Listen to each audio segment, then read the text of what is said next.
Good morning, everyone. We're calling this meeting to order. Welcome to this July 3rd meeting of the Lewis and Clark County Commission.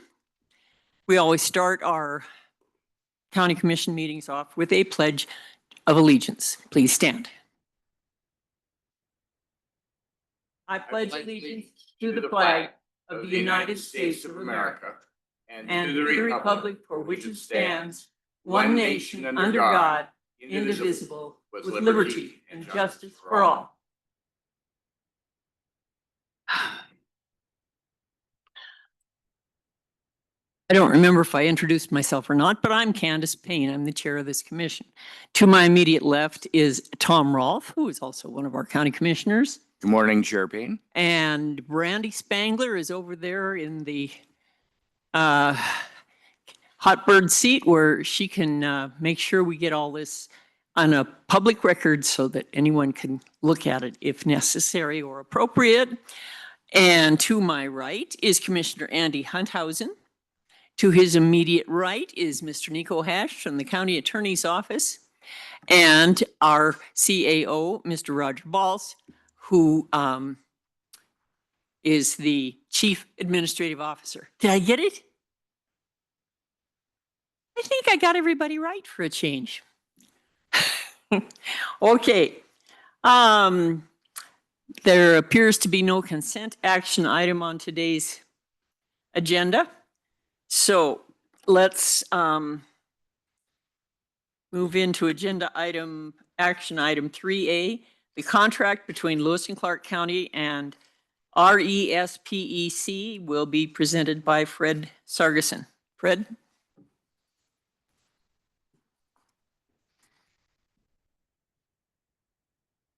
Chair Payne, members of the Commission. The Commission will consider approval for the professional services contract with respect for the completion of the Lewis and Clark County Septic Inventory Program. Fred? Yes. Before you move on. Yes. RESPEC, that looks like an acronym. What is it? It's the name of the company, and I'm not sure actually what it stands for. I think they just go by respect. So okay. I'm just going to check and see. I have the contract here. Yeah, I don't have reference for what it stands for. Okay. But it is a company. It is a company, correct. Okay. That's who the subrecipient contract is with. Thank you.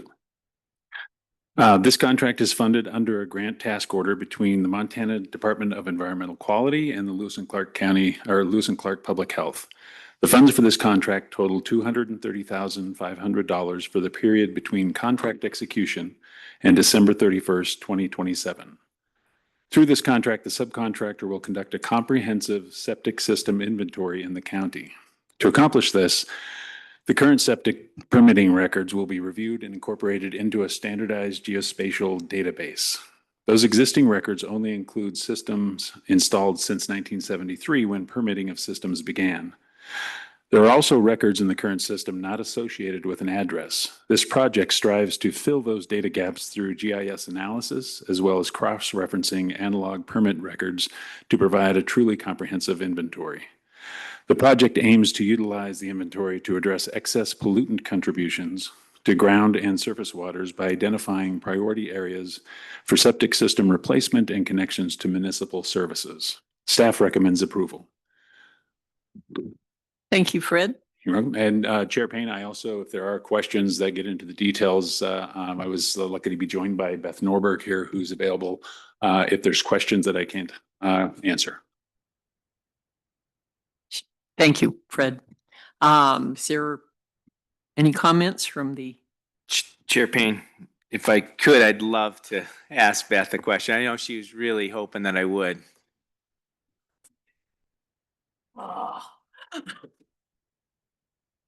Chair Payne, members of the Commission, Beth Norberg, Lewis and Clark Public Health.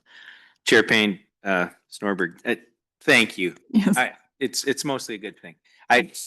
Well, you do such great work in our community, and this is a big deal. I think it's really important. It's a really important next step, but I just wanted to give people the opportunity to educate a little bit. We have a few in the room. We have lots watching, I'm sure. And our septic maintenance program, as well as our current initiative with the City of Helena, our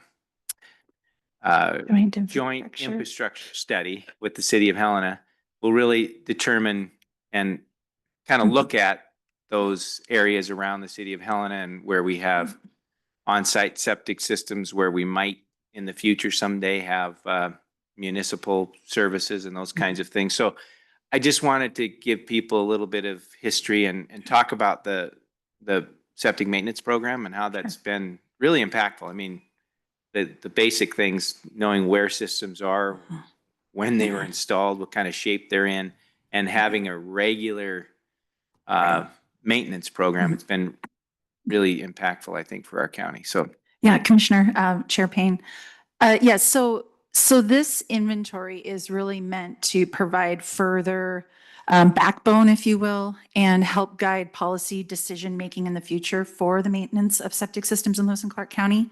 We have probably estimated close to 15,000 septic systems in this county, probably close to 8,000 or 9,000 alone are in the Helena Valley.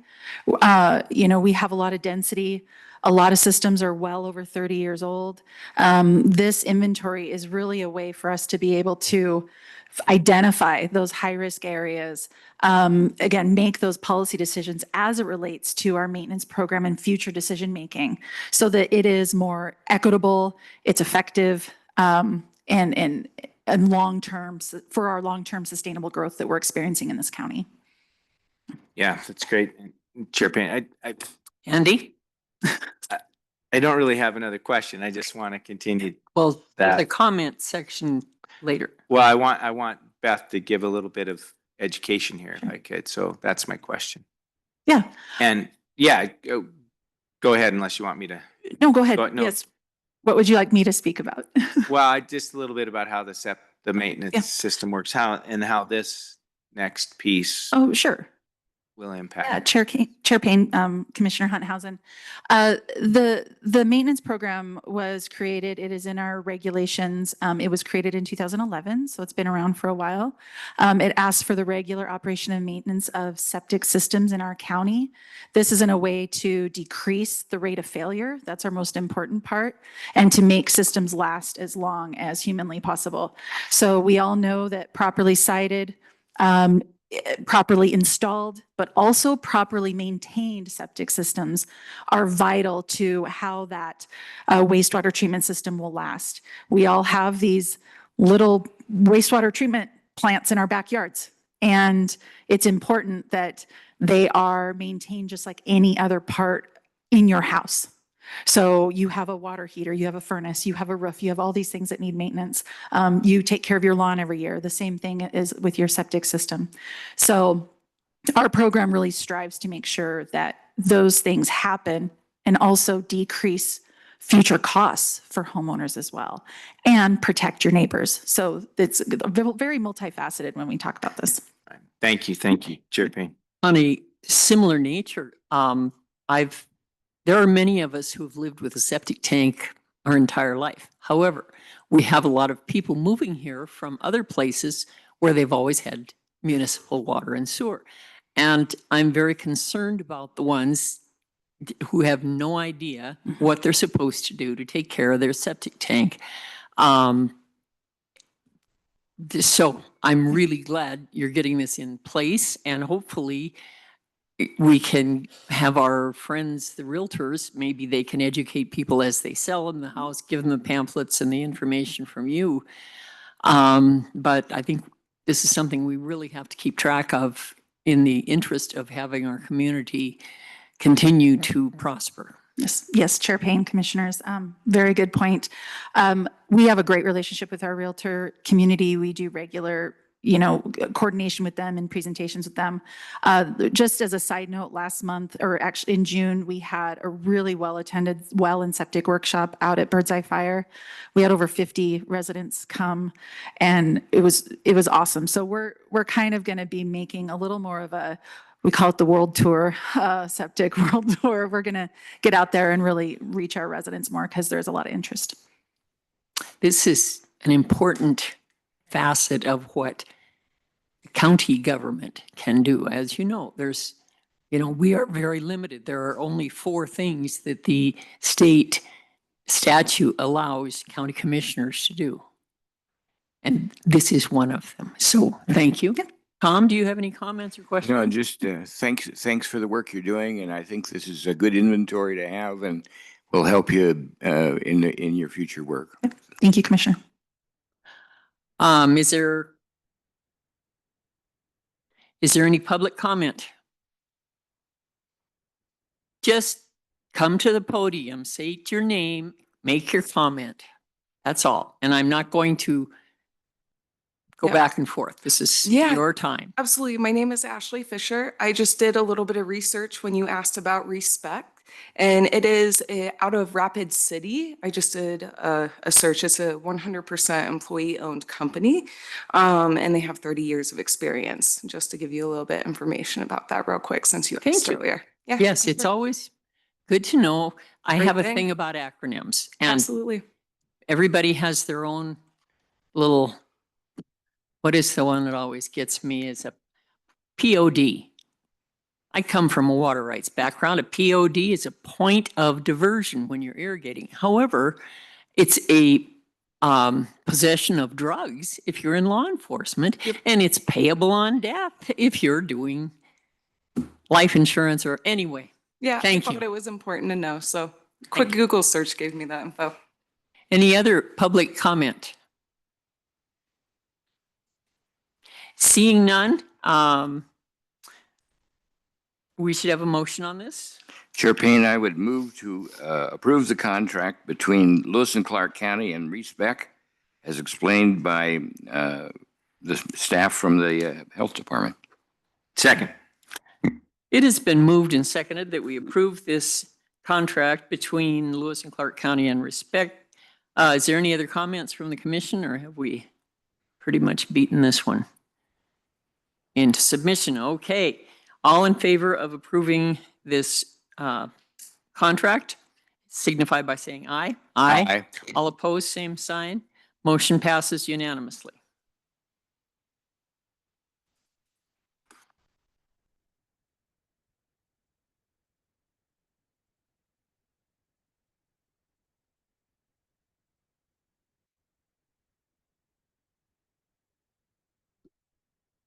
Morning, Item 3B on our agenda for today is board appointments. Connor Fitzpatrick is leading this charge. Morning, Commissioners. I don't know if it's a charge so much as just something that the Elections Office gets to do from time to time. Connor Fitzpatrick, Lewis and Clark County Elections Division Supervisor. We have 2 vacancies on the Canyon Creek Rural Fire District Board. The previous trustees, Max Eskeldson and Ellen Eskeldson, both resigned about, I believe it was May 16th and May 17th, if I remember correctly. Have copies of their resignation letters here if you would like to review those. But we have had 2 folks apply for those open positions in the meantime, Peggy J. Justison and Kevin S. Zwicker. They are both registered voters and residents of the Canyon Creek Rural Fire District and therefore eligible to serve as trustees.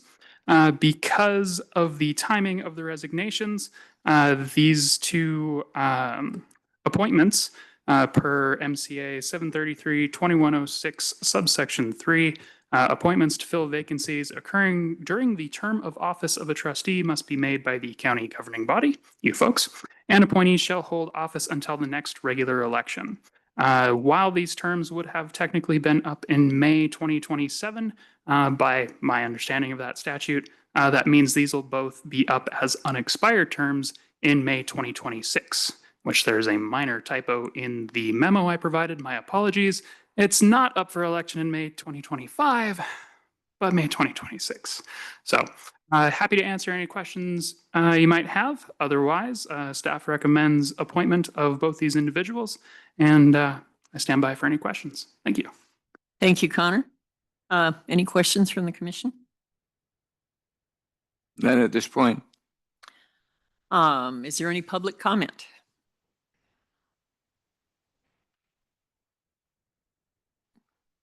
You know the drill. Wendy Adamson, Canyon Creek.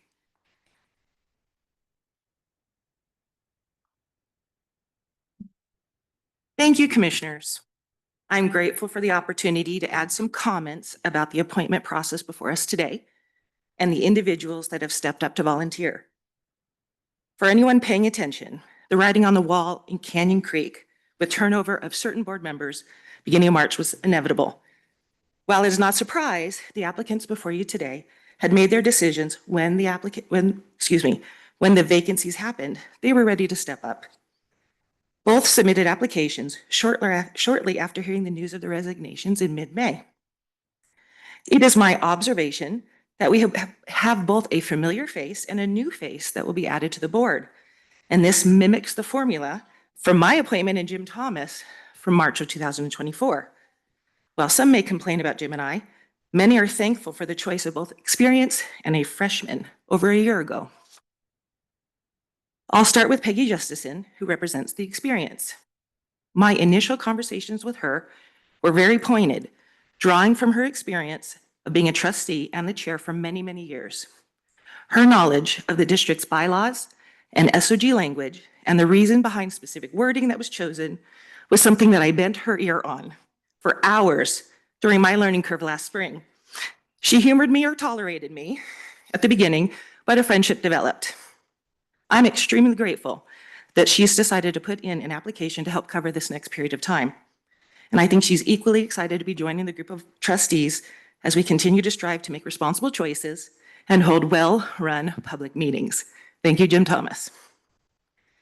Now on to Kevin Zwicker, who represents the new face.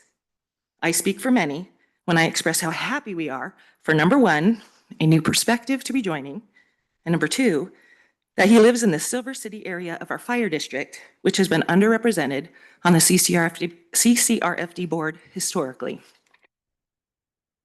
Kevin became interested in understanding what was going on as a concerned citizen and taxpayer after finding out about the challenges that have been reported on. He's also a neighbor of our previous assistant fire chief and was aware of the state of the fire company from the assistant chief's perspective. Kevin carefully considered the petitions that were circulating for redresses and the recall, and deep conversations were had. Kevin's manner is even-keeled and curious, but I think we're about to get a wealth of knowledge adding to the board's deliberations and will benefit all of Canyon Creek's fire district and volunteers. Thank you again for your careful consideration for these matters in front of you and helping CCRFD continue to move forward successfully. Before you leave the podium, there is a three-letter acronym that I've seen in many of these documents. And what is an SOG? It is the standard operating guidelines of the fire district. Oh, all right. I have a problem with my mind, and I can think of all kinds of things that SOG should stand for, and I'm pretty sure those are not accurate. So thank you for your comments. Thank you. Is there any further public comment?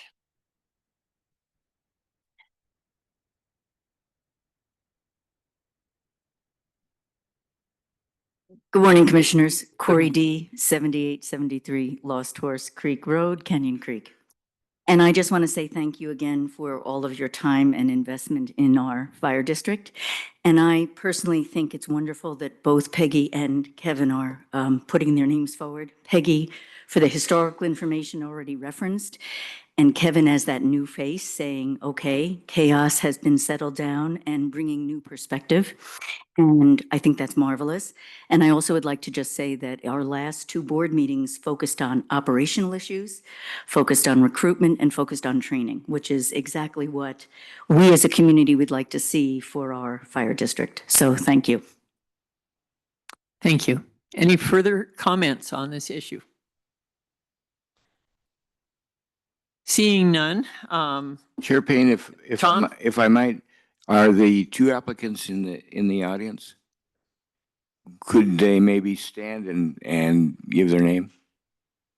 Come to the podium, please.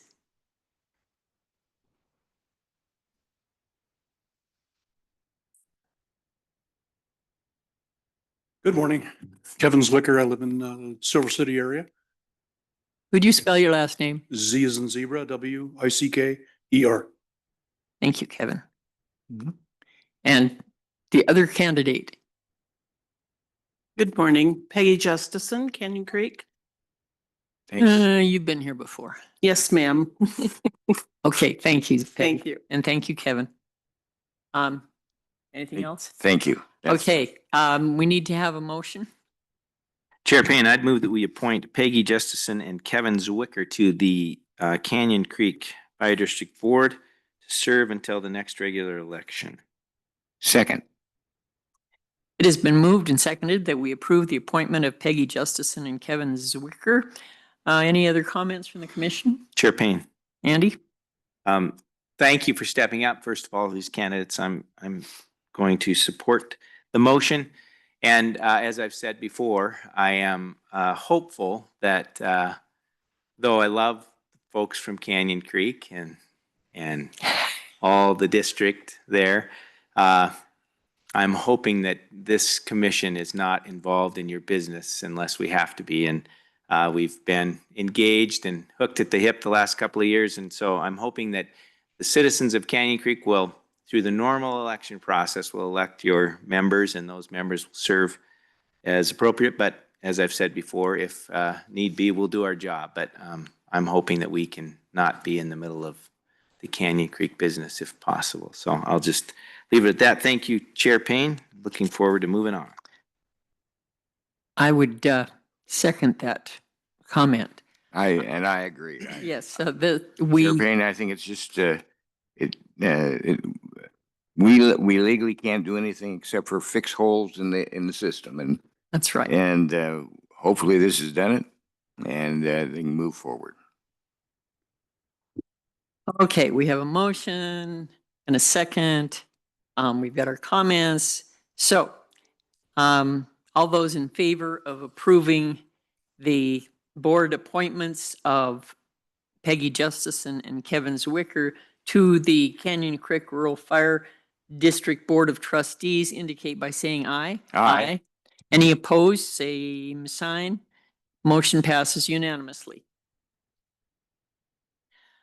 In my introductions where I got everyone's name correct, I forgot to point out that in the front of the room, right on that table, there is a list. It's a sign-up list where we try to have everybody who attends this meeting put your names down, and so we know who is here. So if you would sign in, and I believe there are probably agendas also on that table. So I was remiss in my announcements.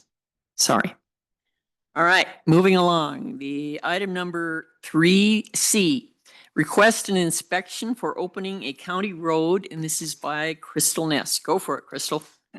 Good morning, Chair Payne, Commissioners. Crystal Ness, Development Services Supervisor for the Planning Department. This morning before you, you have a request to order an investigation into a petition that we've received for Morello and Appleby Court. These two roads are in the eastern side of the county. We are going to be just east of Valley Drive and just south of Canyon Ferry.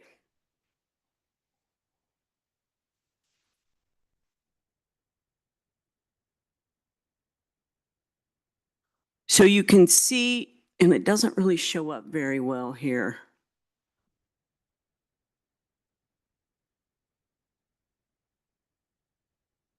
Morello Road is a small road right here.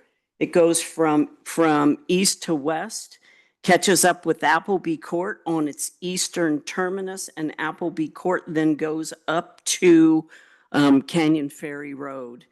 We've received a petition to declare these two roads as county roads, and pursuant to 7-14-2603, the statute requires us to order an investigation before we consider the petition.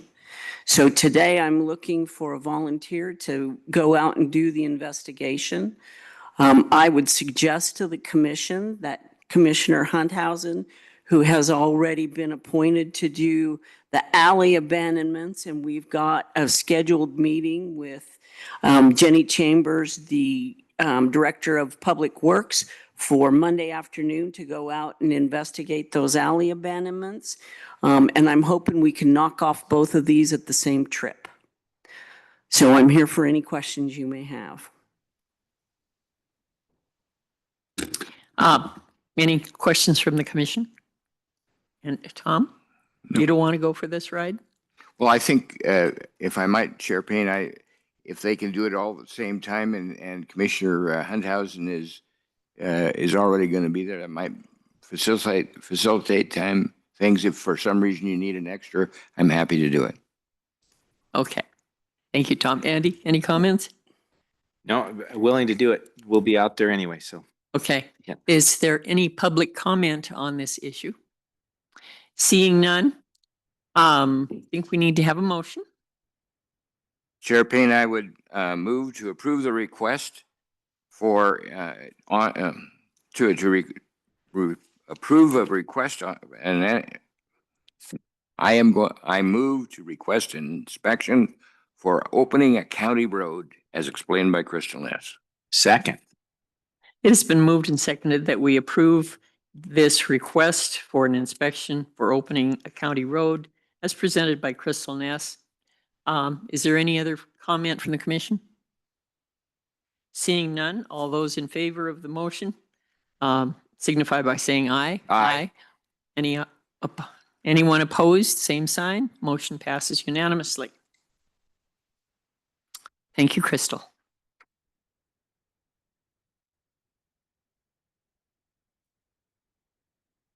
We have now come to the portion of our meeting in which we can take public comment on any public matter that is within the jurisdiction of the commission that is not on the agenda above. Please come forward, state your name.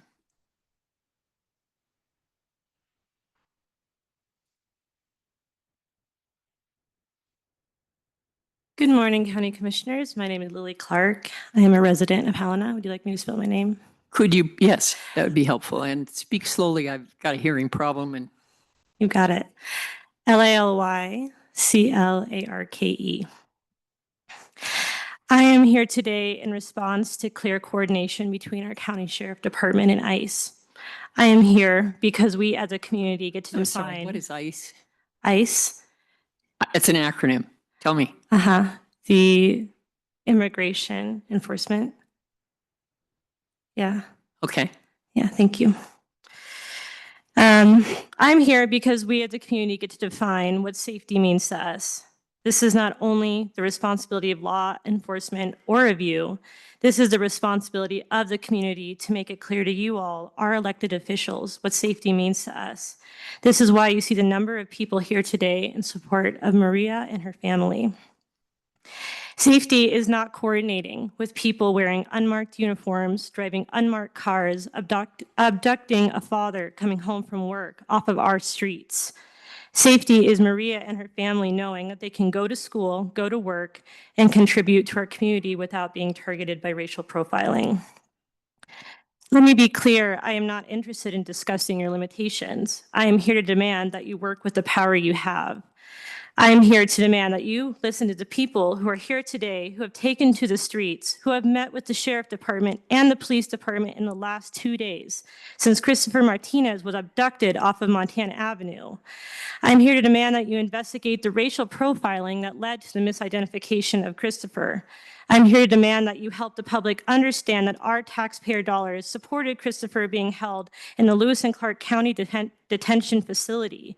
I'm here to demand that you make it clear to the Sheriff's Office and create consequences in the budget, if not followed, that our taxpayer dollars will not support coordination and collaboration with ICE. That every person who enters your detention facility, even if they are only being quote unquote held, are able to speak with their lawyer. And that local law enforcement agencies in Lewis and Clark County do not at any point enter into a 287G agreement with ICE. What has happened to Christopher Martinez in this county is unacceptable. We understand that this is a multi-jurisdictional issue. This includes your jurisdiction. Use your power to ensure that our taxpayer dollars are not supporting coordination or cooperation with ICE. Thank you. Thank you. Further public comment?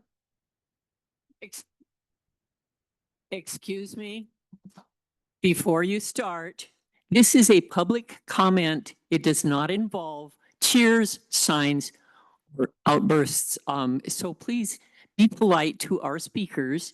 And if that's not going to be the case, then we will have to take some draconian action. So please state your name and your comments. Thank you for coming. Commissioner Payne, commissioners, my name is Peter Dudley, spelled Peterdudley.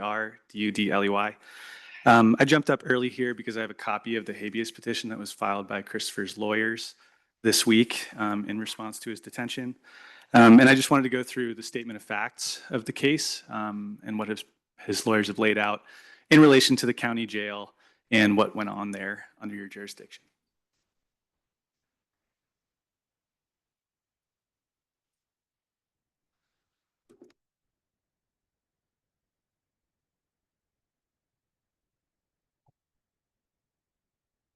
July 1st, 2025, Christopher was stopped by the Helena Police Department while driving to pick up his daughter and her grandparents. An officer informed Christopher that he was stopped because he fit the description of two other individuals that the officer was looking for. HPD office did not issue a traffic violation to Christopher. Subsequently, unidentified individuals arrived in an unmarked Excuse me, HPD. Helena Police Department. Helena Police Department. I'm happy to read them all out. Well, Sure. there's things we have control over and Right. things we don't. And Helena Police Department is Yes, not Commissioner, under our umbrella. I understand. I'm just giving a little context Sure. on how he got to the jail. Subsequently, unidentified individuals arrived in an unmarked van, removed Christopher from the custody of the Helena Police Department, and detained him. On information and belief, these individuals are Immigration and Customs Enforcement officers, hereinafter ICE. Thank you. On information and belief, ICE detained Christopher at the Lewis and Clark County Jail at 221 Breckenridge Avenue in Helena, Montana until about 5 p.m. on Tuesday, July 1st, 2025. On information and belief, Christopher had been physically removed by ICE from the jail and is currently being transported to an ICE detention center at the time that this was written. On information and belief, Christopher is being transported through the state of Montana. Christopher challenges his detention as an unreasonable seizure under the Fourth Amendment. And I'll just move along to the statement of facts, which more clearly involves the county. On July 21st, I read this piece. So Christopher was booked into the Lewis and Clark County Jail on or around 1:52 p.m. on July 1st, 2025. On information and belief, Christopher was physically removed from the jail around 5 p.m.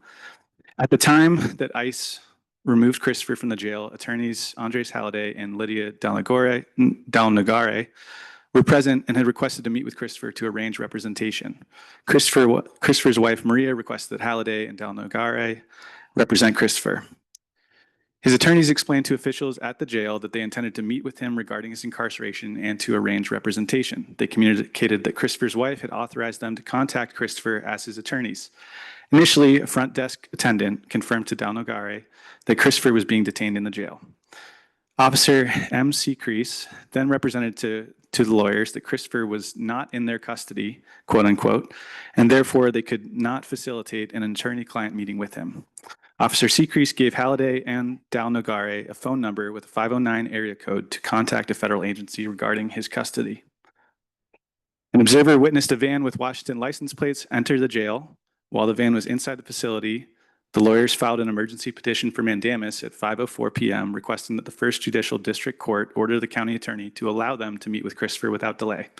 The van was then observed exiting the jail.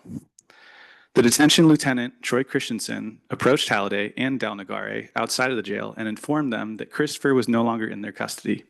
He stated that he intentionally prevented Halliday and Dalnagare from meeting with Christopher, and he stated that he had contacted ICE about how to respond to the request and that ICE instructed him not to allow the lawyers to meet with Christopher. And one more thing for the legal framework. The Fourth Amendment prohibits detaining an individual absent reasonable suspicion that they committed a crime, and in the immigration context that they are present in the United States unlawfully. So I just wanted to read these out before I made my comments. Would you make that last statement again? I need to. Sorry. This is as his lawyers put it. The Fourth Amendment prohibits detaining an individual absent reasonable suspicion that they committed a crime or in the immigration context that they are present in the United States unlawfully. Thank you. So I bring that point up specifically, not just are the circumstances under which he ended up in the jail concerning, and I want to say that my primary concern is that local law enforcement aided in what appears to be the disappearance of a father, of a husband, from our community who's been here since 2008. But secondarily, what happened at the jail? Where was the chain of command?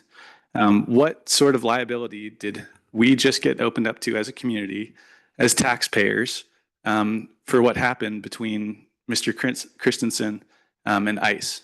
I'm a little confused. I don't understand why they took directives from ICE on what to do and in turn denied this man an opportunity to speak to his lawyers and meet with them. I'm concerned about the potential Fourth Amendment violations that led him to get here.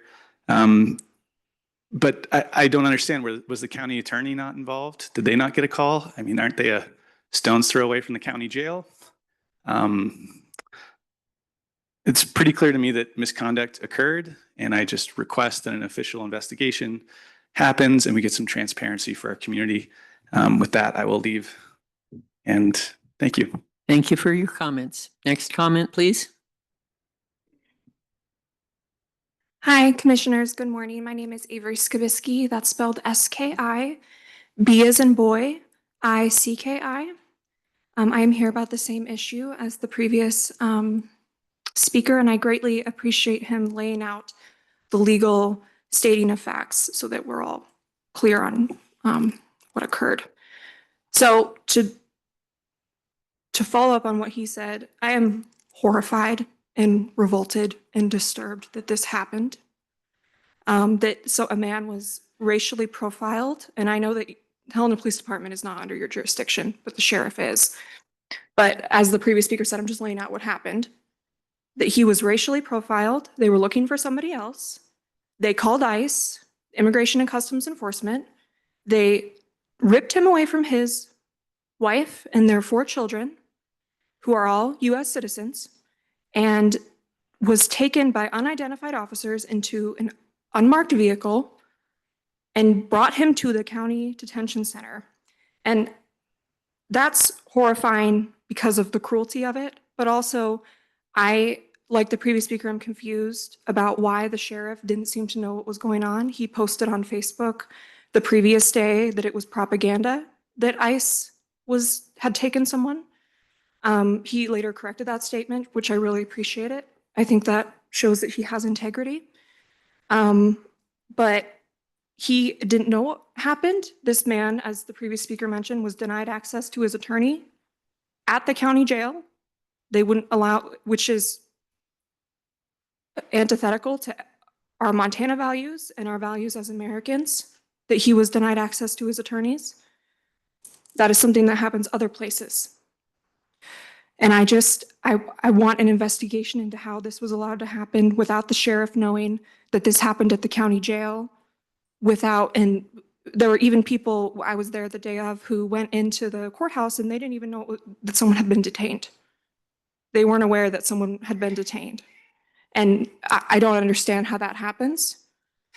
And lastly, I want to make clear that I'm opposed to the local law enforcement, and I know that Helena PD is not under your jurisdiction, but the sheriff, the county collaborating with this militia that we call ICE, that has disappeared people across this country. And I don't want to speak for Ms. Pacheco and Mr. Martinez and their children, but if I were in their position, I imagine that this is something that they will never forget, that this has traumatized them, that they will live with this for the rest of their lives. And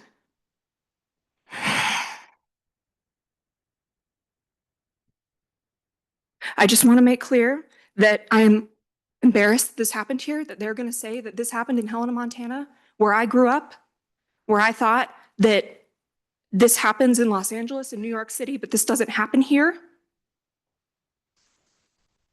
So summarize, I want an investigation into how this happened in the county without the county attorney's knowledge, without the knowledge of the people at the court, without the knowledge of the sheriff. And I want a commitment from this county that your law enforcement will not work with immigration and customs enforcement to terrorize our neighbors, because that's not what we elect you to do. Thank you. And I need to be excused. May I Thank go? you. I beg your pardon? I need to be excused. May I go? Did you put your name and contact information? That would be fine. Thank you for coming. Further public comment, please. Good morning, Commissioners. I've never been here before. I'm a little bit nervous, but nice to see you all. My name's Scott Story. I'm a resident here in Helena. And I just want to start by saying I love this city and I love this county. It's a great place to live. But some disturbing events happened 2 days ago on July 1st, and you're hearing about them today. And thank you for the eloquent speaking before that laid out the case. Many of us left our jobs that day and mobilized and went to the courthouse because we wanted some answers. We ended up at the police department to get more answers. And I think having heard how it all unfolded, I would like to lay out for you a couple of requests. I would like you to do whatever you can. I know this may not be in your purview, but do whatever you can to make sure that Christopher Martinez stays in Montana until he gets his fair day in court. We're partially responsible for this, it sounds like. And so whatever stops we can pull to make sure he gets his day in court, that's important. Also, again, I would like to call for a full investigation as to what happened on July 1st, especially regarding Mr. Martinez's detention in the county jail and lack of access to an attorney during that period. I would like to voice my opposition to any collaboration between our local law enforcement, which in the case of the county is obviously the sheriff's department, with ICE, DHS, Border Patrol, et cetera. If the feds want to come here and enforce laws, then let them do it on their dime. It's not our job to enforce those laws. And again, I would like to oppose any participation in the federal 287G program, which is new to me, but I did look into it. It would call for our partnering with federal agents. There's no need for that. We don't have this problem in Montana, as we all know, and there's no need to engage in a program like that. I think that's it. Thank you for your attention to these details. Appreciate it. Thank need you anything for else your from me? comment. Okay. Next, public comment, please. Good morning, Commissioners. My name is Daniel Webster, Webster. I'm a resident of Lewis and Clark County.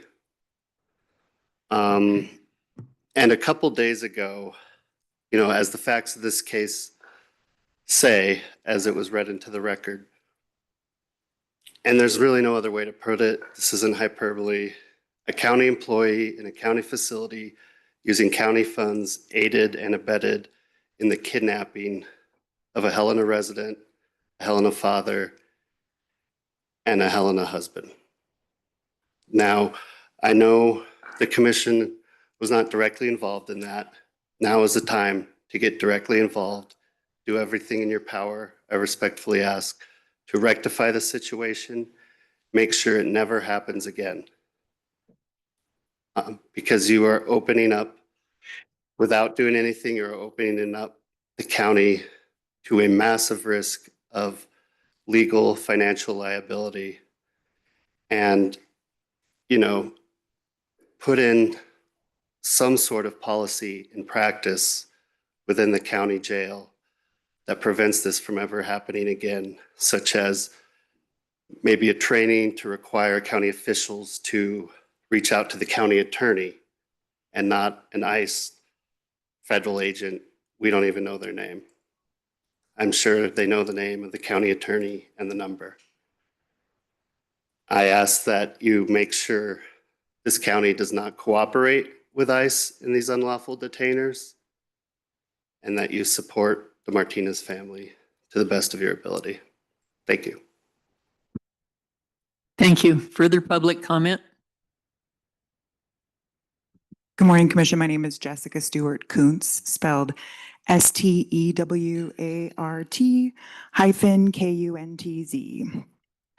I live in Helena and I care deeply about this community, and I want every resident to be treated with respect, dignity, and justice, regardless of their immigration status. On Monday, July 1st, Christopher Martinez, a member of our community, was detained at Lewis and Clark County Detention Center at the request of immigration officials. Sheriff Leo Dutton stated that he wasn't booked or charged, just held temporarily. That means our county detained someone without charges, without a warrant, and without due process. This raises serious constitutional concerns under the Fourth Amendment. I am speaking today to strongly oppose any cooperation between Lewis and Clark County and ICE. I also call for a full investigation into this incident with public report explaining what actions were taken by jail staff and by Troy Christensen and why. Our community deserves transparency and accountability. Cooperation with ICE erodes trust between law enforcement and immigrant communities. It makes people afraid to report crime, seek help, or participate in public life. That harms everyone's public safety and weakens our community. Our county resources should not be used to enforce federal immigration policy. We should not participate in detaining people without due process or in policies that divide families. I urge you to end any cooperation with ICE and commit to protecting the civil rights of everyone who live in Lewis and Clark County. Thank you. Thank you. Next public comment, please. Good morning, County Commissioners. For the record, S.K. Rossi, R-O-S-S-I, resident of Helena, Montana.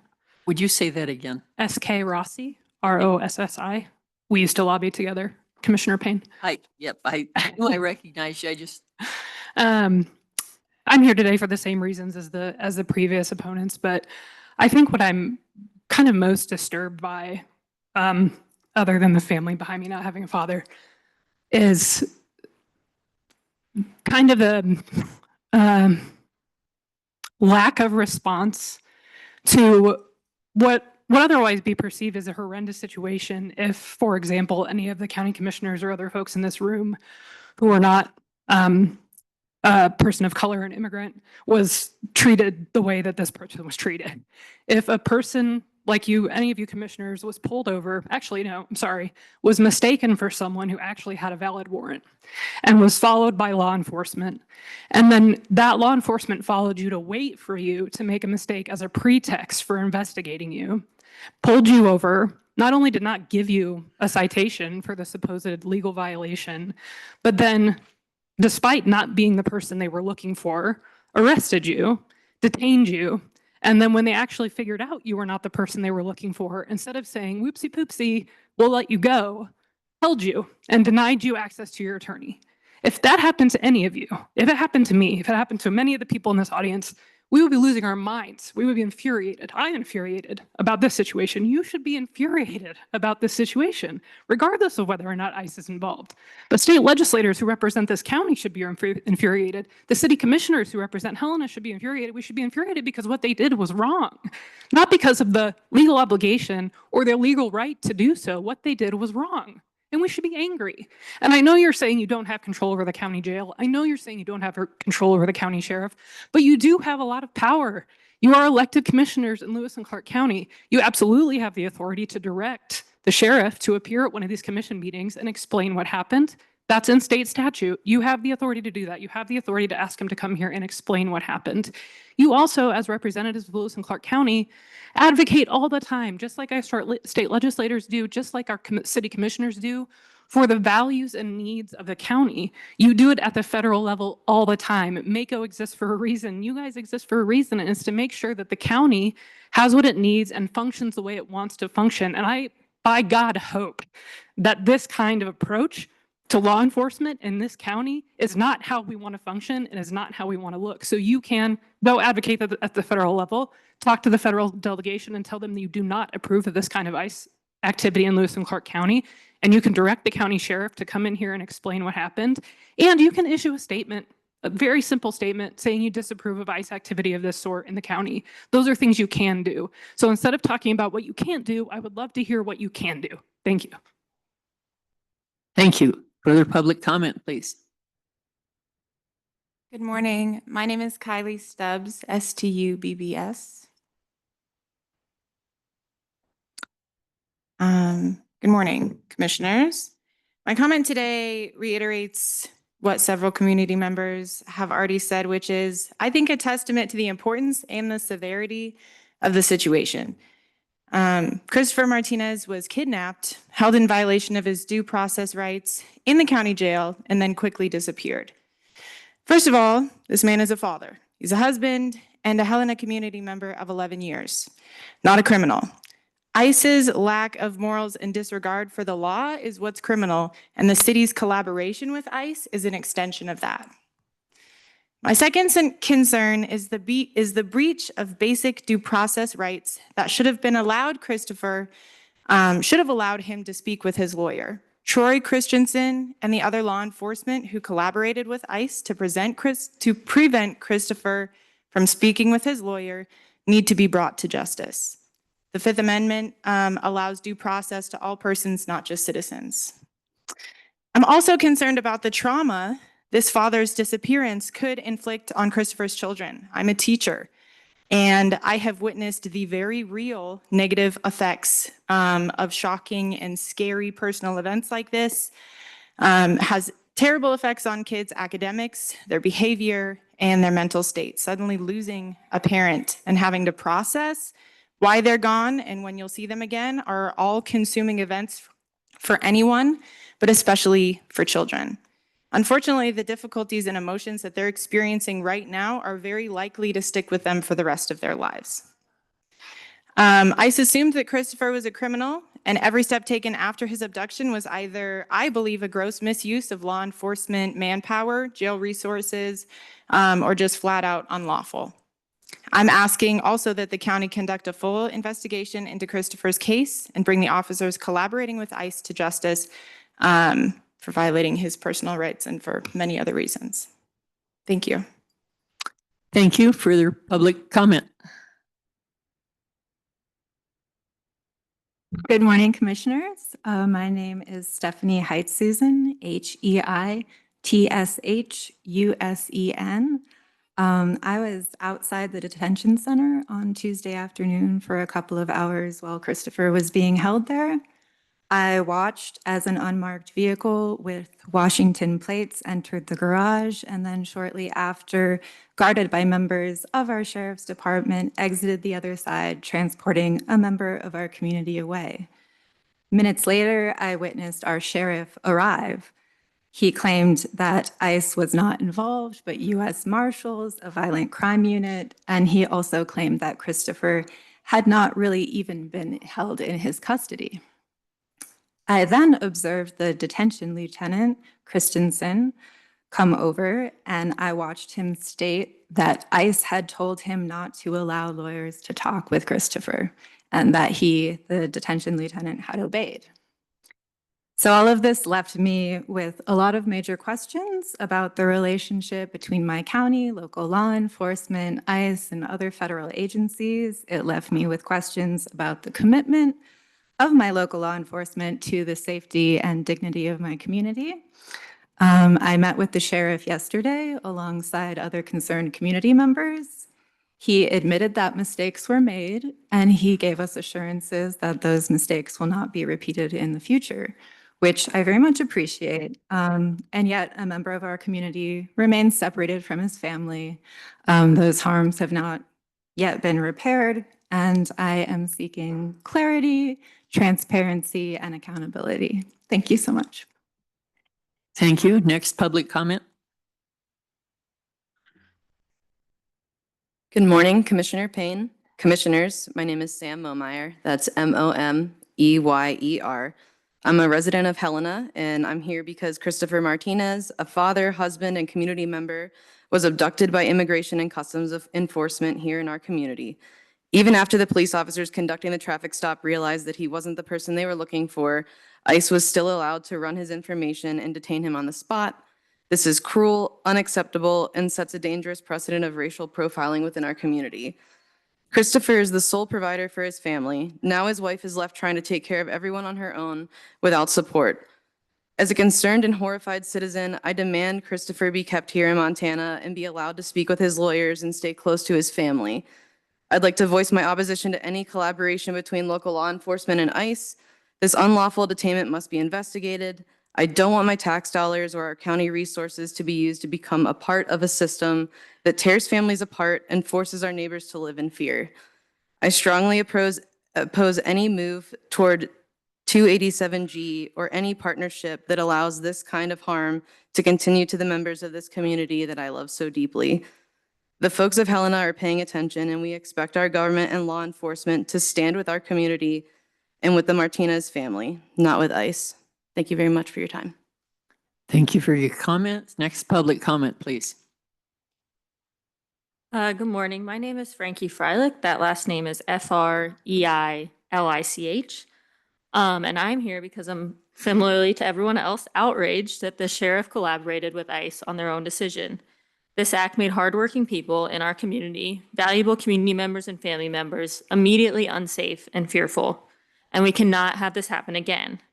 I'm asking that the commission pass a policy to prevent any future collaboration with ICE and not use county facilities to detain people for ICE.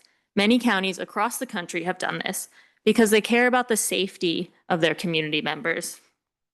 I don't want a county where people are in fear of racial profiling ripping their families apart.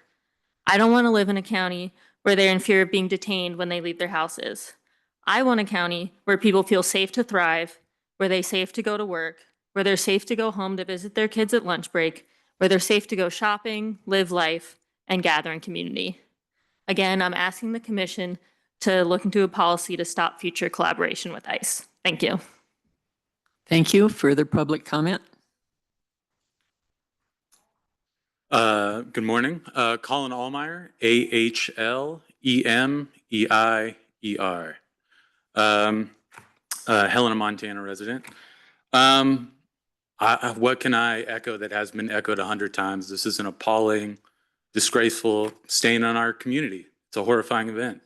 And as someone that's lived multiple cities across the country in just such a short time, you guys have a special community here.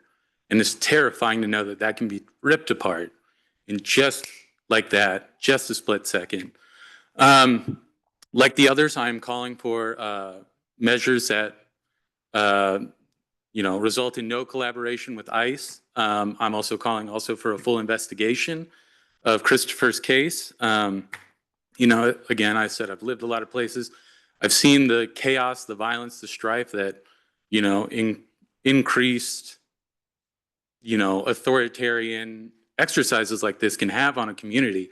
It's never good. It always results in just the worst of everything coming out. People afraid to go to work, involved in their community.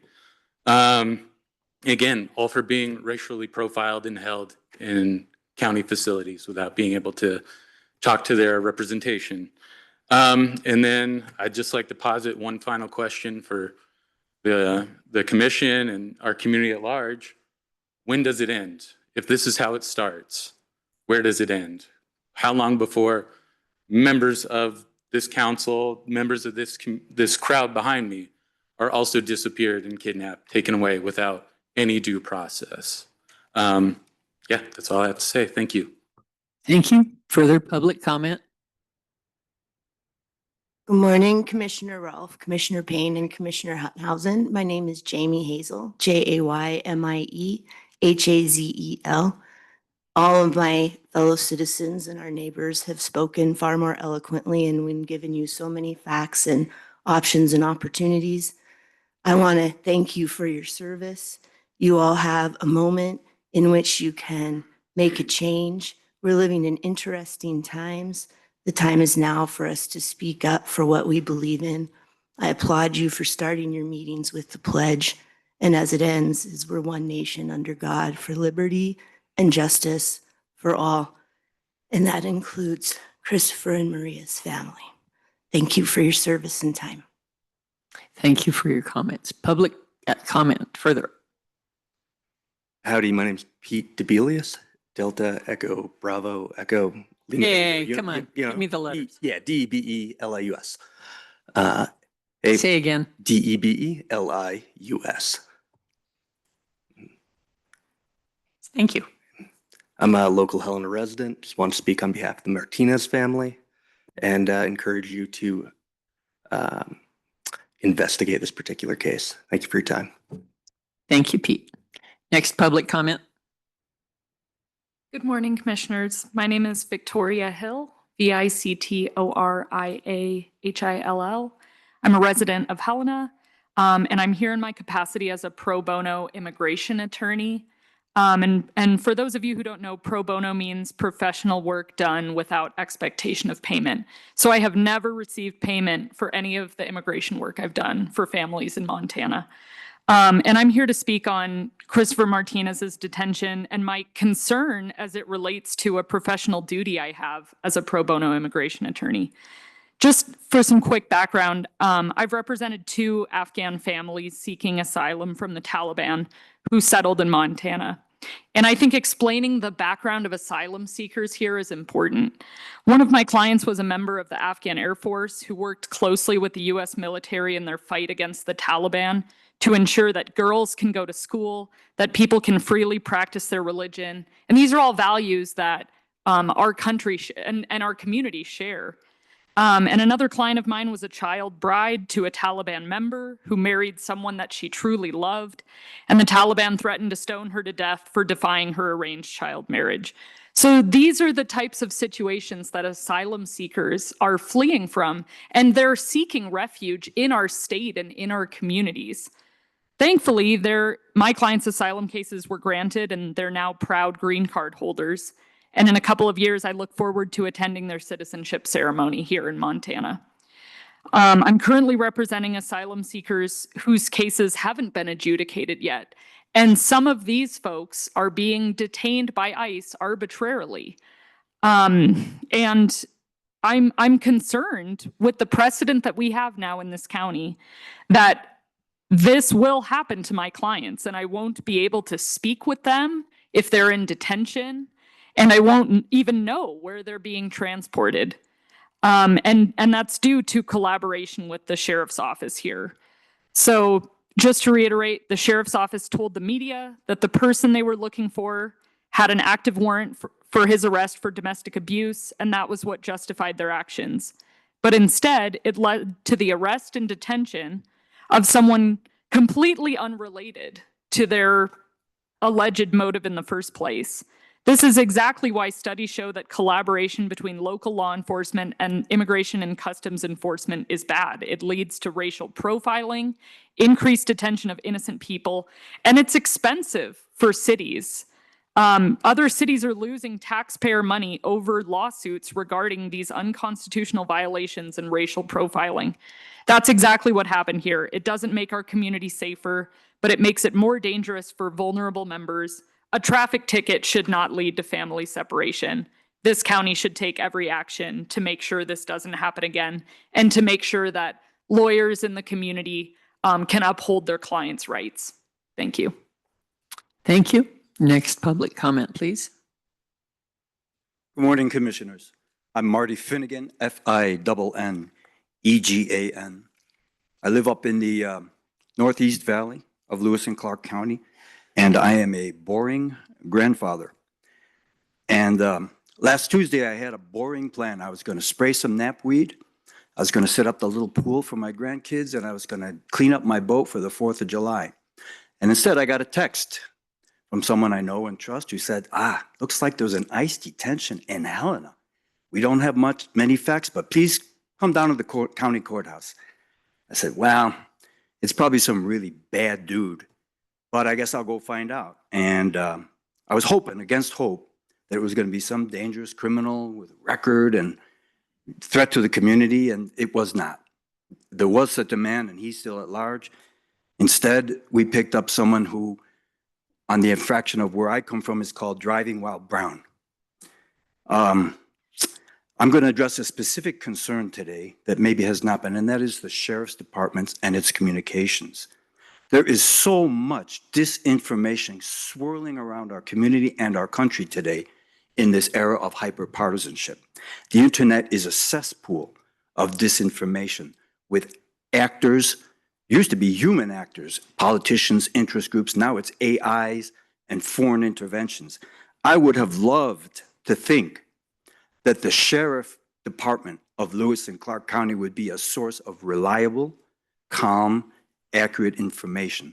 And that is not what we got at all. The first thing I saw was a denouncement as propaganda of a bulletin which Now the bulletin, I've only ever seen it on his page. The bulletin is now removed, but it said ICE detention, come here. And from what I've learned, that was 100% accurate, maybe 99.9. The second is the sheriff engaged in these verbal gymnastics, which only some of us here may remember old Bill Clinton saying that depends on what your definition of is. Who had Mr. Martinez? He was in a county facility owned by the county. He was not allowed to leave. He was not allowed to speak to his attorney. The personnel who did not allow him to leave or speak to his attorney were county personnel. For me, Mr. Martinez was detained by the county. I didn't see the booking book, and then it was yet the jail or the courthouse, but he was detained by the county. So that's a second bit of what I consider at best misinformation and possibly disinformation. So just to close, I said I was a boring grandfather. This has been a year of firsts for me. This is the first time I felt obliged to write to my federal representatives 1 or 2 times a month, opposed to the policies that are getting put into place. It's the first time I've made signs and gone to protests in front of the Capitol. It's the first time I've come to comment at a county commissioner meeting, and I appreciate this opportunity. And for the first time in my life, I have lost trust and faith in local law enforcement, including and especially Sheriff Dutton. Thank you for the opportunity to address you today. I appreciate it. Thank you for your comments. Recognizing that we have been sitting up here for an hour and 10 minutes. At 10:15, we're going to take a necessary break. So be patient, speak precisely. Public comment, continue, please. I recognize you. Yes. Thank you, Commissioner. Gus Byram, Gusbyrom, Helena resident. Briefly, my recommendation is definitely recognizing that the county and city staff are really caught in the middle in a very, very difficult national issue. You're pickle in the middle. My recommendation is that I think it's very important. Step one is to refer this issue for legal guidance to our excellent staff that we have in our county attorney's office. We have wonderful lawyers in coordination with our city staff, with our city attorney's office. So the county attorney's office and the city attorney's office. Go, first of all, get the facts. Get the facts in terms of the legal requirements, particularly to then give further guidance in regards to our responsibilities for our county and city staff when they are called upon to deal with these very complex federal immigration issues. Thank you. Thank you for your comment. Further public comment? Hello, Commissioners. My name is David Sorensen, Sorensen. I am a family advocate for Head Start and have directly supported this family in the past school year.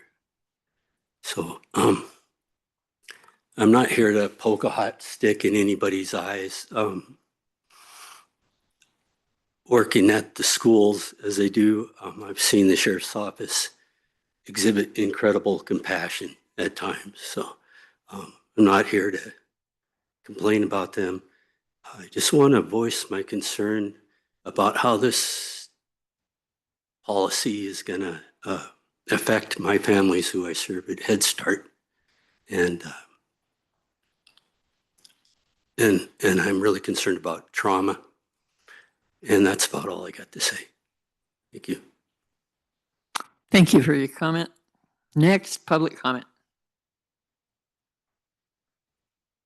Hello, Commissioners. My name is Maddie Weisberg, last name Weisberg. I'm here on the same matter today, and I appreciate all of the other speakers who have brought excellent legal context and recommendations, and I echo many of those recommendations. What I can speak about is not actually this case, but safety in this community. And I moved to Montana in late 2016, right after Trump was elected for the first time. I moved here from the Metro Detroit suburbs, and I was really concerned about my safety as a queer person looking like I do in the state of Montana. And one of the things that made me feel safer moving to Helena was seeing that Helena had passed a non-discrimination ordinance that protected sexual orientation and gender identity. And because of that, and a few other things, I felt safe to move to Helena. And in Helena, my now spouse and I have both worked in public service. We contribute, I think, in really positive ways to the community. And I'm so grateful to have had signals of safety that told me that I could come and be a part of this community. And I've really enjoyed investing my life in this community since then. And I think that what happened the other day is the opposite of a symbol of safety. I think it's a symbol of danger. I think it's a symbol of discrimination. I think it's something that creates a lot of fear in our community. And I hope that I hope that y'all will take this this symbol as a really loud message to enact the oversight abilities that you have to make sure that there's an investigation into this matter. I appreciate the idea of a statement, and I hope that you all will take the presence today as a loud and clear calling to do what you can to make this a safer community for all of us. Thank you. Thank you. Further public comment? Hello, my name is Ashley Fisher. I am a Helena resident, and I also had to do a little bit of my own investigation as I heard about this. Yesterday, I spent the entire day going to the county jail, to the federal courthouse, to try and get as much information as I could, and everyone was sending me around in circles and circles. The one thing that the Lewis and Clark County Jail said to me is that he was in their custody and that they released him to the federal investigators. So we do know that he was in our jail system, and we do know that he was not given access to his attorney, which he has the right for. Why this matters so much to me is I have cousins that are mixed race and they look Haitian, even though they're not, but they have been racial profiled and I'm just scared. I'm scared. I don't want this to continue. It shouldn't have ever happened. And I want to keep him in the state of Montana. I want to make sure that he has access to his attorney, to his lawyers. I want there to be a full investigation into this, how this happened underneath our eyes. And I oppose any collaboration with ICE in the future. I don't think our county should be holding people and allowing this to happen to our community members who we hold so dearly to our hearts. Thank you. Thank you. Further public comment? Good morning. My name is Kurt Olofsson. Last name spelling Olofsson. I'm a resident of Lewis and Clark County, and I really have nothing to add to what has happened here. The facts are coming out very rapid rate, and as elected officials, I ask you to do something positive. We're being looked at nationwide very negatively right now. You have the opportunity as elected officials to do something positive to support the residents of the county. Christopher Martinez is a working father, a resident of Lewis and Clark County. He has rights, legal rights. Those rights are not being agreed to as he needs to be. So that's what I'm saying is please support all residents. Take this time now and do something positive. Day by day, it's only going to get worse if you don't do something now. Thank you. Thank you. Further public comment? Yes, One more minute. Go ahead. All right.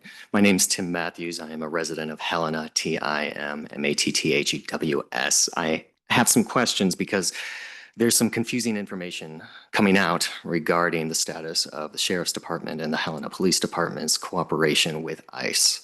I think that we need to know is if this cooperation is happening.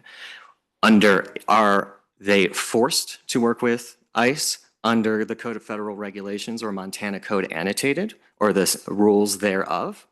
Is this something that they must do? Or is this a decision that has been made here in the county, in the Sheriff's Department or in Helena Police Department? If that decision has been made, then I would like to know who has made that decision.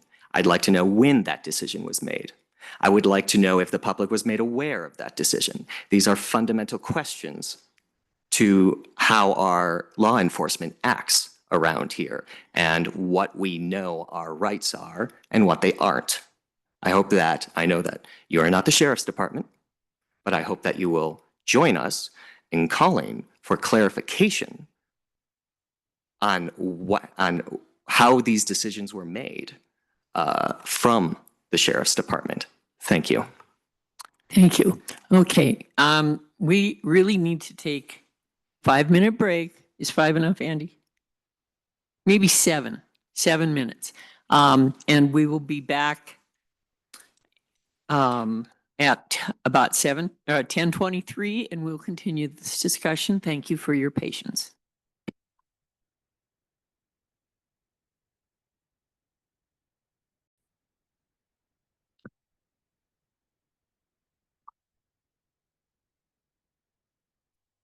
Don't make me have to get out my gavel.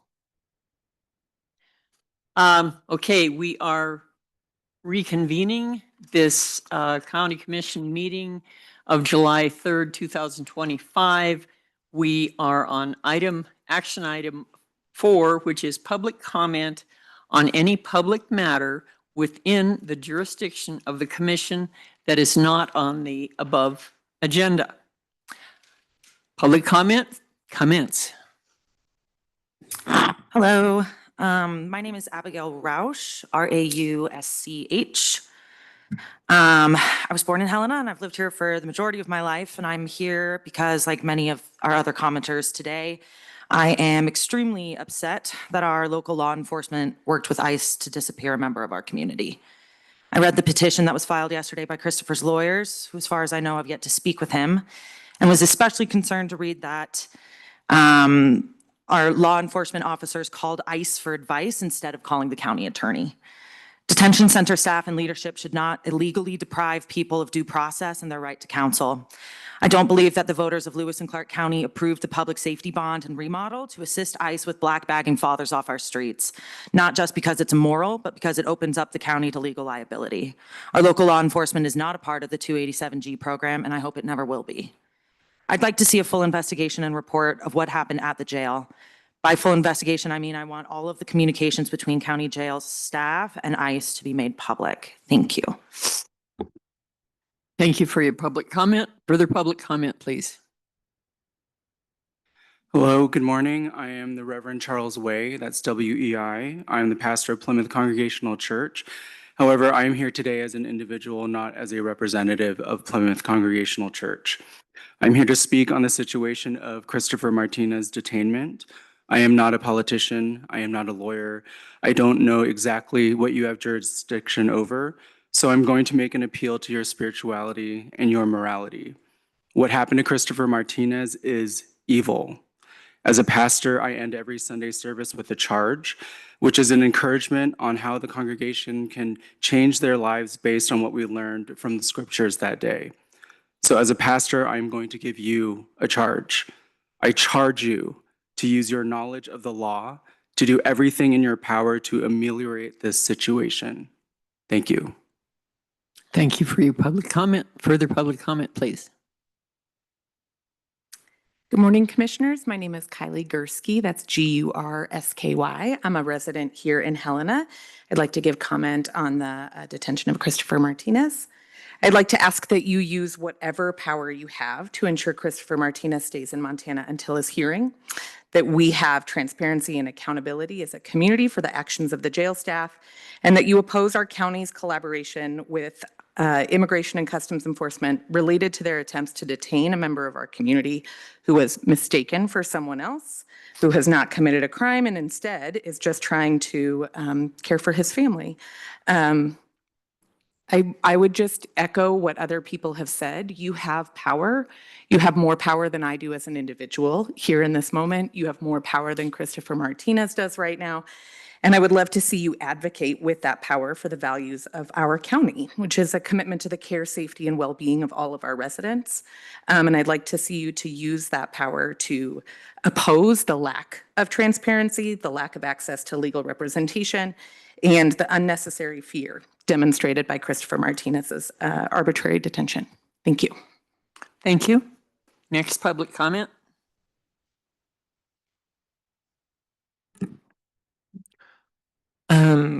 Good morning, commissioners. My name is Phoebe Howell, Phoebehowell.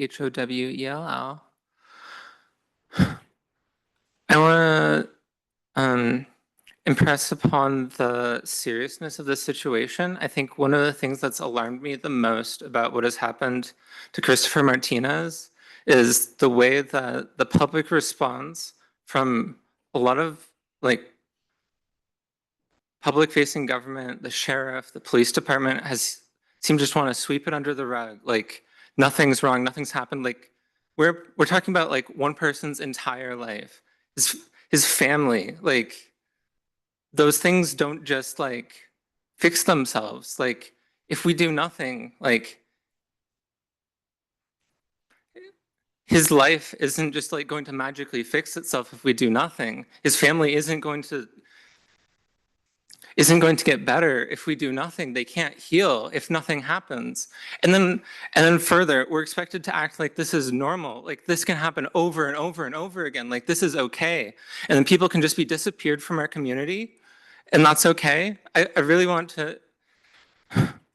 just want to impress upon how seriously this should be taken, because this isn't something we can allow to be normal. And this isn't something we can allow to stand. Thank you. Thank you. Further public comment?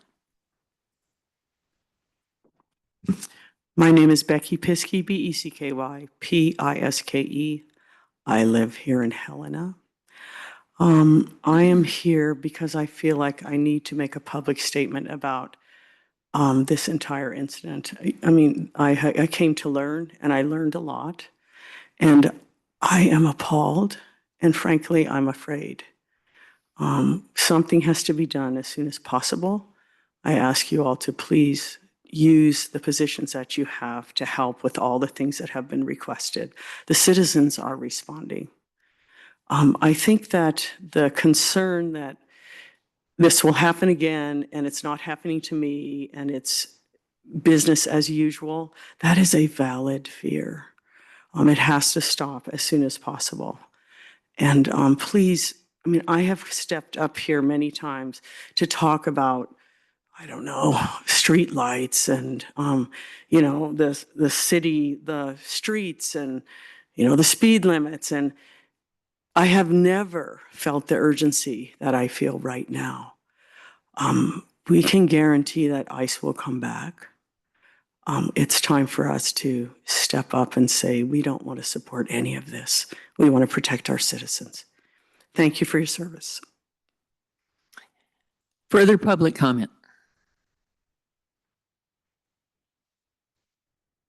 Good morning, commissioners. My name is Emily Auld, spelled Emily Auld. I am a resident of Helena, and I am also a community organizer in Helena. So my entire job is predicated on building trust in the community among community members so that we can get work done. And actions like these break trust in the community and make it harder for me to do my work and also harder for us to trust each other. In Helena, this breeds fear and distrust in our community, and I strongly recommend that we take actions so that this sort of behavior towards the detention of Christopher Martinez does not happen again. There will be downstream social and economic consequences of decisions like these when we remove community members doing good work in our communities. Christopher Martinez installed my partner's washer and dryer, so he was in his home, and I've heard lovely things about him. So I recommend that as we move forward, in order to keep the trust and build in our community, that we stop this before it begins happening and make sure that Helena stays safe for everyone that contributes. Thank you. Thank you. Further public comment?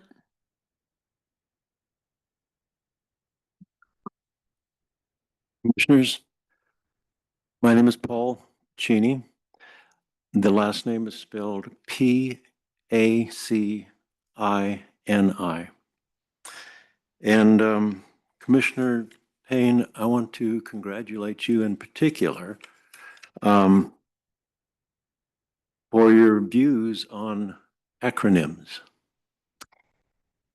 I am amazed how many people do not understand the acronyms used, and I'm not the only. So when I raise my hand and ask people to, Yeah, and that I appreciate that courage. to communication say, is. I don't understand what that means. Explain it. Yes, just- thank you. Oh, you're welcome. But I want to explain a little bit further the acronym of ICE. There are alternatives for that acronym. The acronym could be spelled GESTAPO.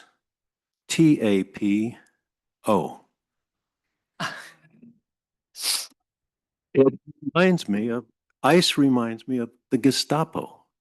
I mean, dressed in black, masked, driving unmarked cars, snatching people off the street. What happened to the Miranda warning? I'm a graduate of the Montana Law Enforcement Academy. I remember it was impressed upon us that this is not an option. If you're taking someone into custody, you need to give them the Miranda warning. And for anybody who doesn't know what the Miranda warning is, you'll recognize it. It has to do with anything you say may or will be used against you, and you have the right to an attorney. That's a requirement. At least I thought it was.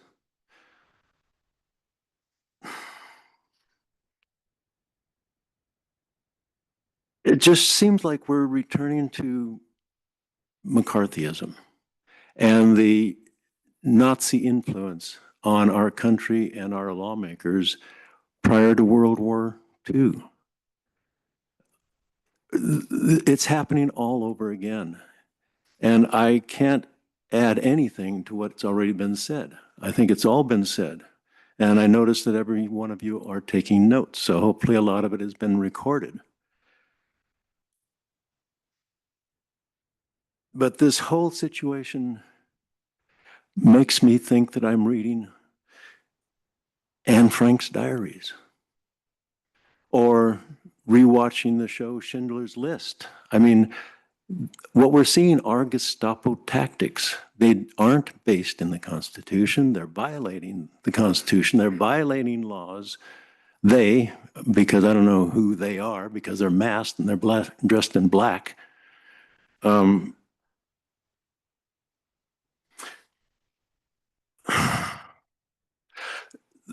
There's a relatively short dialogue that I would imagine everybody in this room has heard and perhaps read already, but I think we need to be reminded of that. So I'm going to take just a minute maybe to read this. First, they came for the communists, and I did not speak out because I was not communist. Then they came for the socialists, and I did not speak out because I'm not a socialist. Then they came for the trade unions, and I did not speak out because I was not a trade union. Then they came for the Jews. I did not speak out because I'm not a Jew. Then they came for me. And there was no one left to speak out.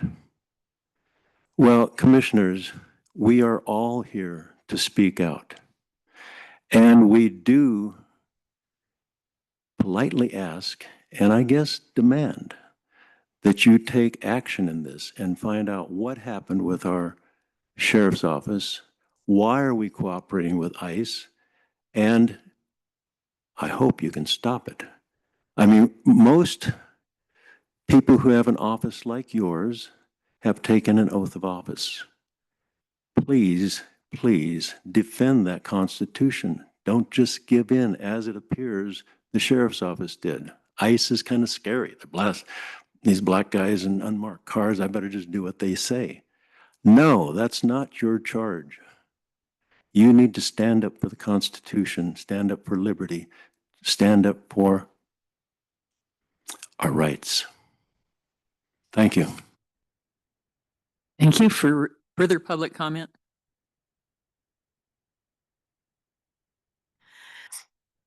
Commissioners, my name is Chelsea Rice, CHELSIRICE. I'm a resident and a business owner. I've helped people study for their citizen tests. My stepbrothers, my mother, they're Mexican Americans. We all have action plans in place for safety because of ICE, because of the culture that is emerging in this country. We've been citizens for decades. Some of them have served. I mean, I want to just say, is this the kind of America we want to live in? Is this the kind of city and county that we want to live in, the culture we want to create? The forthcoming big, beautiful bill budget dedicated more funds to ICE than most nations' military expenditures. So we must decide now how we are going to act and respond in this community to these infringements upon the rights of our neighbors. I've seen this community in action. These people are here because they are patriots, they are dedicated citizens, and I know we will keep showing up because we love our city, we love our state, we love our neighbors.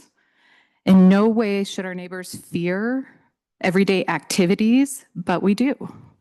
Queer people, people who have moved here from other countries, people who are birthright citizens, we are in fear, and our fears have been validated by this act. We cannot reinforce this kind of culture. I echo the requests of many people before me. Please advocate for the Martinez family, for transparency, due process, and legal fairness for all, and thank you for listening to our public comment. Thank you. Further public comment?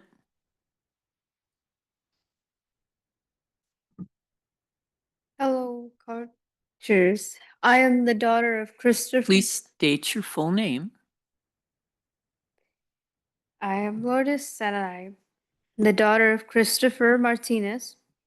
The way you spell my name is Lourdes. It's hard for me and my family, this kind of moment. I want my dad back, so does my siblings. It's just a hard moment at this kind of situation for like me and my parents, you know. It's just a hard situation. I feel bad for my siblings having to go through this at a very young age. It's just a hard moment for them and me. The good times, I like to remember the good times I had with my dad. Very good times I had with him. We would go fishing with our siblings, stuff like that. We had very good moments. It's just very hard to see him go away. Thank you for your comments. Next public comment, please. Hi, I just wanted to thank everybody for being here, for taking my. State your name, please. Yeah, so my name is Maria Pacheco. Thank you. And the only thing that I would like to request was, or is, if you guys can help facilitate in releasing the camera footage of when my husband was detained. And it was the sheriff and the police department. So I just wanted to see if you guys can facilitate that and help out in that way. Thank you for your public comment. Thank you. Next public comment, please.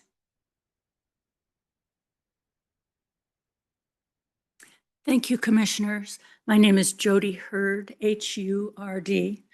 I just wanted to say, with all of the information that we've gotten today, we can see quite clearly that our law enforcement is not here to protect our rights.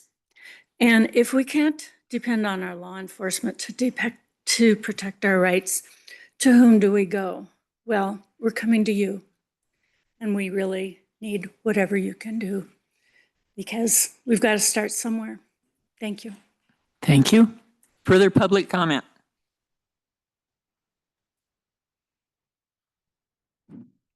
Sorry, I'm so slow. There's no rush. My name is Thelma Simon, Simon, and I'm a resident of Helena. I just want to state that I was aware of the situation because I found an alert on my phone, and I was at the courthouse along with a lot of other people when this first came out.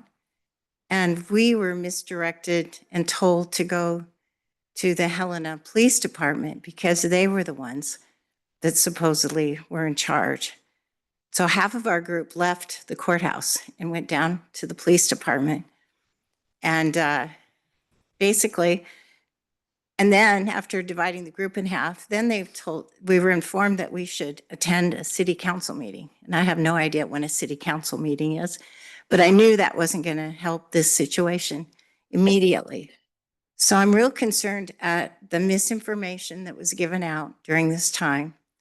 And from having the meetings we had, the coffee clutch we had with Commissioner Hunthauser, and then in the afternoon, we attended another meeting that probably wasn't the right one, the quarterly meeting of the DDS or something.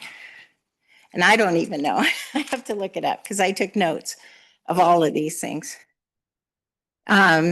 Support services meeting, quarterly meeting.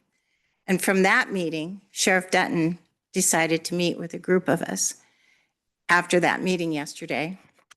And he informed us that there was no warrant for this gentleman and there was no citation ever made, but yet he was held up there in the jail. So my concern is, how can anyone be detained like that with no warrant and no citation? I mean, that means any of us could have that happen to us. And they also informed us they immediately that night, Tuesday night, have changed their, so this is another meeting.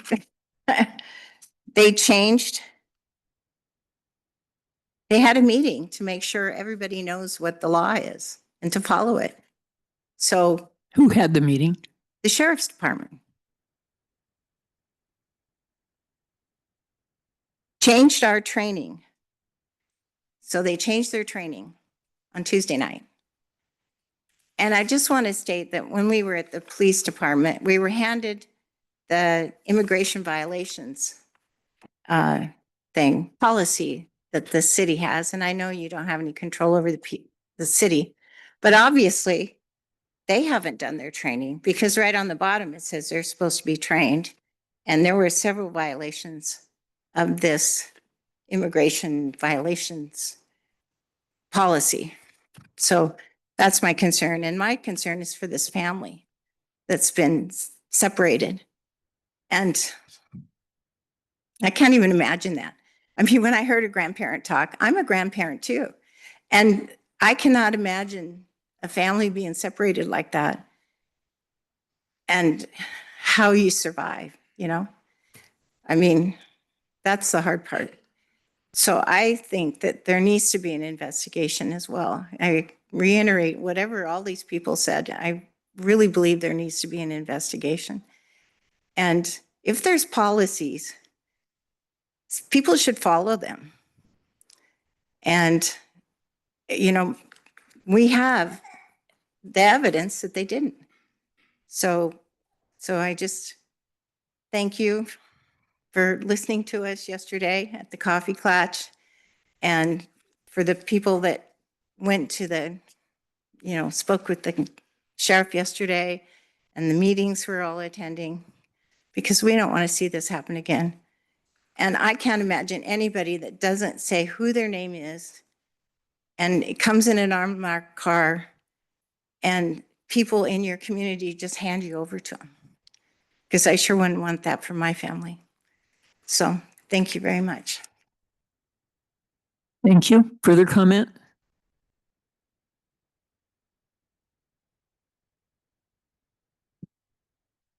Hi, everybody. My name is Cody Carlson. I'm born and raised here, third generation.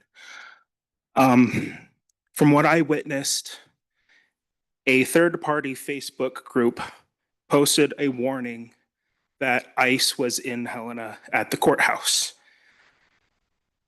Then Sheriff Dutton, within 5 minutes, reposted it saying it was false and propaganda. We now know from later conversations that he ended up finding out about this gentleman 2 hours after he had created that post. 30 hours later, the post was still up despite that it was false, or that his statement about it not happening has come to light that it actually had happened. I'm just curious on why the post wasn't edited or updated when the sheriff found out that it in fact was true.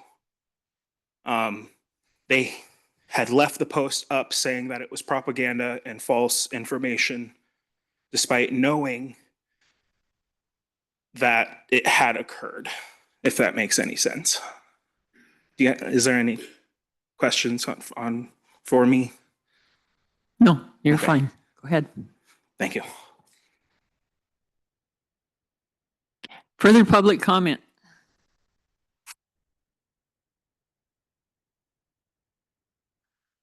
Commissioners, my name is Frank Kremkowski. I'm here as a 52-year resident of Helena. Spell your last name, please. Kromkowski. I'd like to echo the comments that were made by Pastor Charles Way, that this act that occurred was evil. It wasn't just a mistake, but it was a mistake based on officers who apparently did not follow legal procedures in arresting a person who they had mistakenly pulled over for originally apparently a expired registration on his car. I've known Sheriff Dutton for 40 years, and I think he's a kind and good man. But in this case, I haven't talked to him personally, I think he and all of the officers who were involved in this case must be thoroughly investigated by an official action of the county commission to get to the facts in this case in a public hearing so that officers who made mistakes can be held accountable for those mistakes. And any disciplinary action that is necessary be taken. I'd like the county commission to investigate this, as I said, but also to cooperate with the immigration attorneys who have testified this morning, who are very knowledgeable on the law and have seen similar cases. I'd also like to reiterate a point that was made about the fact that in the bill that is being discussed in Congress and apparently being passed this morning, HR 566, the Trump budget reconciliation bill, the comment was made by Chelsea Rice that the budget for ICE in that is more than most nations have for their entire military. But the actual budget number that is in that bill is $150 billion. And that includes a call for 10,000 new additional ICE officers to be created. Now, ICE, as Paul Pacini mentioned, is operating as a Gestapo in this country. This action against our beloved Christopher Martinez and his family is just one of thousands of actions that ICE has taken across the country. So I ask the commission to further take a stance that we will not cooperate under a 287G rule, cooperation with ICE, which is a legal standard for states and local groups that cooperate with ICE. We cannot cooperate with ICE until they agree to follow the Constitution. I want to express my sorrow to Maria Cacheco and her children for the suffering that they have gone through. You're here in Helena, Montana. And I hope we do everything we can to get him out of that jail and to hold ICE responsible for its criminal actions in Helena, Montana. Thank you very much. Thank you. Further public comment, please. Hey everyone, Charlie Crawford, CRAWFORD, resident of Lewis and Clark County and small business owner. Everybody just spoke great on all of these things. I just wanted to add one last thing, especially when we're talking about that ICE budget. That ICE budget is so large, it is not just for immigrants. They're coming for all of us. If you have ever lived, and I'm gonna make an assumption, my apologies. If you've ever lived in a marginalized community, which I don't believe that a lot of you here do, if you are Black, brown, migrant, immigrant, trans, queer, what ICE is doing isn't even remotely shocking to any of us because we've seen it in the history books. But we need you guys. We need white, cis, hetero, people in power to help protect us because there are not enough of us. There are not enough of us combined to stand up to something as large as ICE. We need governments to say, it's not going to happen here. Not in our county, not in our city, not in our state. We need you guys because you know after they've come for all of us, you know who's next. People with D's behind their names who ran for office. Let's be honest. It happens all the time. It happens in other countries. It happens in dictatorship countries, and we are not that far from that. Thank you for your time. I appreciate it. Further public comment?